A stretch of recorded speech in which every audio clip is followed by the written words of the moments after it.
Lichen planus पिगमेंटोसस LPP, ये वो condition है जिसमें कि एकदम से आप देखोगे कि हाइपर पिगमेंटेशन हो गया है, कुछ एरियाज आपके डार्क हो गए हैं।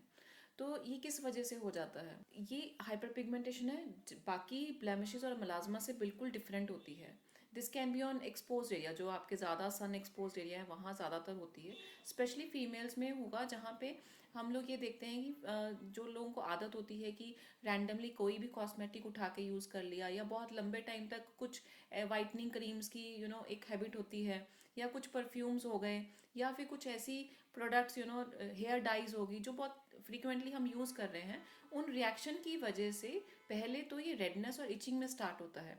स्पेशली आपका ये फेस और नेक पे दिखेगा, जहाँ पे आपको लगेगा कि कुछ टाइम पहले रेडनेस थी, इचिंग थी, वो क्योर हो गई है, but that redness now has converted into hyper pigmentation. वहाँ पे वो एरिया अब डार्क होना स्टार्ट हो गया है। तो एक बहुत कॉस्मेटिकली एक बहुत बड़ी बॉदरेशन बन जाता है, एक डिप्रेशन का कारण भी बन जाता है। बट ये वीडियो हमने ये बताने के लिए बनाया है कि इसका प्रॉपर इलाज होता है और इसको प्रॉपरली रिवर्स कर सकते हैं।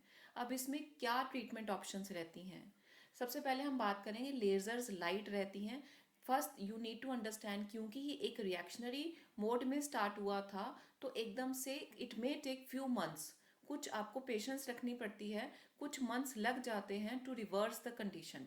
आपको डेडिकेशन के साथ कुछ ट्रीटमेंट प्रोटोकॉल्स फॉलो करने पड़ते हैं। अब जैसे इसमें लाइट थेरेपी करते हैं, IPL लेज़र हम लोग जब करते हैं, तो जितना भी आपका पिगमेंट एक्टिव होकर अपर लेयर पे आया था, वो उसको रिवर्स करने में हेल्प करेगा। बट इसका भी आपको थोड़ा सा हर महीने आपको एक फॉलोअप देना पड़ता है, 3-4 बार आपकी ये विजिट्स हो सकती हैं। And there are other treatment option, जैसे इसमें हम ग्लाइकोलिक पील्स भी करते हैं। तो आपको इसको जब आप इसका कोई ध्यान नहीं रख रहे हैं, या इसमें होम रेमेडीज़ भी काम नहीं कर रही हैं, अदरवाइज होम रेमेडीज़ बहुत बेस लेवल पे काम करती हैं, इसको डीपर करेक्शन नहीं देती हैं। तो आपको ये जब हम लोग ट्रीटमेंट ऑप्शंस फॉलो करते हैं, तो आपको कम्प्लीटली एक कॉन्फिडेंस आ जाता है। तो जब हमने ट्रीटमेंट प्रोटोकॉल्स हम लोग फॉलो कर रहे हैं और आप ये देख रहे हैं कि 50-60% तक इसका रिडक्शन जब हो गया है, बट इन फ्यूचर ऑल्सो आपको उन सारे फैक्टर्स का ध्यान रखना है जिस वजह से ये ऑटो इम्यून आपका डिसऑर्डर स्टार्ट हुआ था।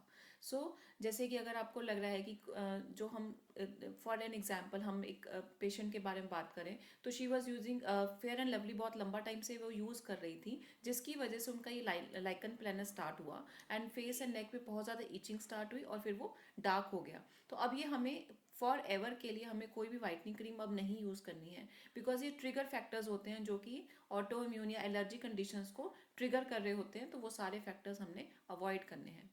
एंड फर्दर भी हम बाकी कंडीशंस पे भी बात करेंगे। You can just subscribe our channel.